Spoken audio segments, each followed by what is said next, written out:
sobre els nostres polítics que estan tancats a la presó o a l'exili.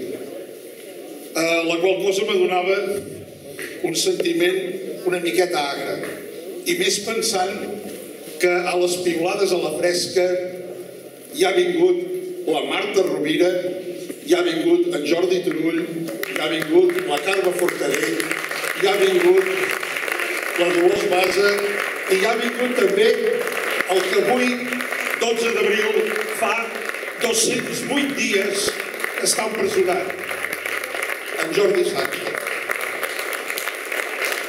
Per ells, la Rovira.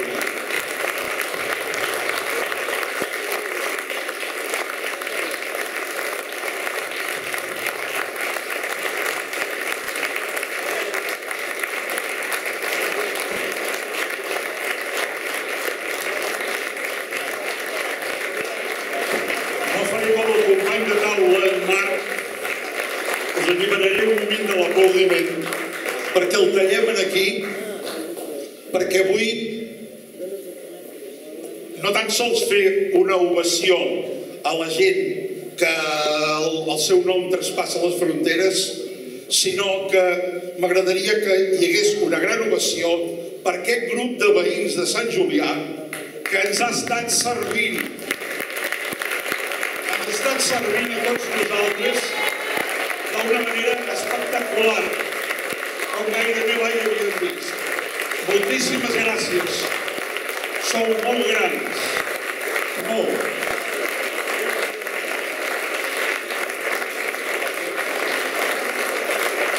I ara m'agradaria que l'alcalde, en nom de tot el municipi, en Jaume, en nom de l'organització d'aquestes piulades, vinguessin per agafar el tòtem, per fer el traspàs a la propera seu de les piulades a la fresca.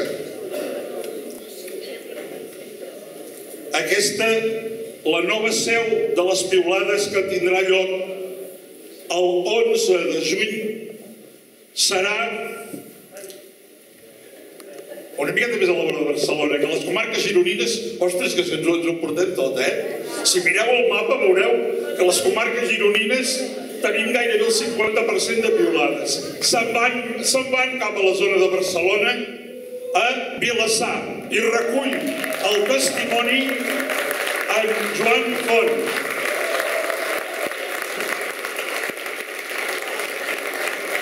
Aquesta és l'emblema de Vilassar, que l'haurem d'afegir. I ens agradaria que ens adoquessis, vindrem igual, però que ens adoquessis algun motiu per visitar la vostra vila.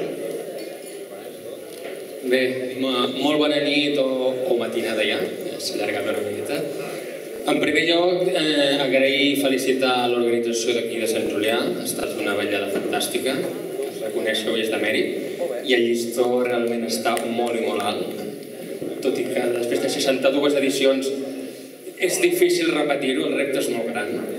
Però crec que com s'escriu també en un dels llibres sobre el president Puigdemont, que diu posa-li un repte i l'acceptarà i el farà possible, crec que nosaltres des de Vilassar de Dalt tenim el repte d'intentar almenys aconseguir tenir una vetllada tan especial i tan interessant com la que hem tingut avui.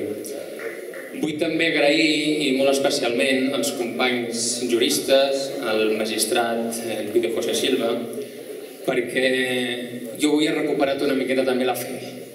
Jo l'havia perdut, jo m'he dedicat 8 anys de la meva vida a exercir d'advocat, més de 8 anys, i des que fa 208 dies que els Jordis estan a la presó, vaig tenir realment una crisi de fe en quant a la professió. Tot això que t'expliquen a la facultat de dret i que tu t'ho creus i lluites durant 8 anys o més de 8 anys perquè et creus en aquell dret que està escrit, se'n van anar orris amb tots aquests autos i resolucions del jutge Llarena o de Carmen Lamela. Llavors, quan realment tens una baixada, això no pot ser. És una cosa increïble, és una aberració jurídica, I avui, gràcies a tots ells, a tot l'esforç que estan fent i a tota realment la lliçó magistral que ens ha donat el Pidio José, amb aquest anàlisi polític, social i jurídic, el problema no és el dret, sinó que qui aplica aquest dret. Que, malauradament, qui aplica avui aquest dret són fills dels que un dia van anar a dormir franquistes i es van llevar demòcrates. Per tant, crec que avui és un dia també per tenir aquesta esperança en creure una miqueta amb el dret i amb això que hem estudiat tots els companys i companyes de la facultat. Dit aquests agraïments, home, jo us convido i espero veure's a tots a Vilassar de Dalt. Motius en tenim. Som un poble majoritàriament republicà, independentista i molt treballador, amb molta fermesa, perseverança, i realment hem treballat des de l'1 d'octubre fins ara sense parar. És un poble que, pels que no, es diuen que són de Tabàrnia, però dit això, som el segon poble del Maresme i de Catalunya que va fer les consultes populars, després d'Arenys de Munt, som el segon poble, i crec que això té un mèrit també especial. Té un mèrit especial perquè s'ha de posar en relleu aquella voluntat d'aquell temps de tots els pobles veïns i veïnes de Vilassar de Dalt que vam fer tots un esforç perquè allò fos possible. Ho vam repetir l'1 d'octubre i ho repetirem tantes vegades com sigui possible. Us animo a venir. Allà trobareu amics, trobareu veïns que us rebran amb els braços oberts, amb ganes de treballar i de construir república, que és el que al cap i a la fi tots volem. I per últim, si permeteu ja acabar, i mirant una miqueta els presos polítics i els exiliats, em permeteu la llibertat de citar uns versets que l'any 39 va escriure un familiar meu, l'oncle del meu pare, el Lluís Sunyol, quan el van empresonar les tropes franquistes. I que malauradament és aplicable encara avui, en ple segle XXI, en una Europa que se'n diu democràtica. El 39 escrivia Lluís Sunyol: no em tanquen per traïdor, ni tampoc per ser cap lladre, sinó per dir ben alt que visqui ma pàtria. És la mateixa situació. Presos polítics. Per tant, endavant, visca Sant Julià, visca Girona, visca i sobretot visca la República Catalana.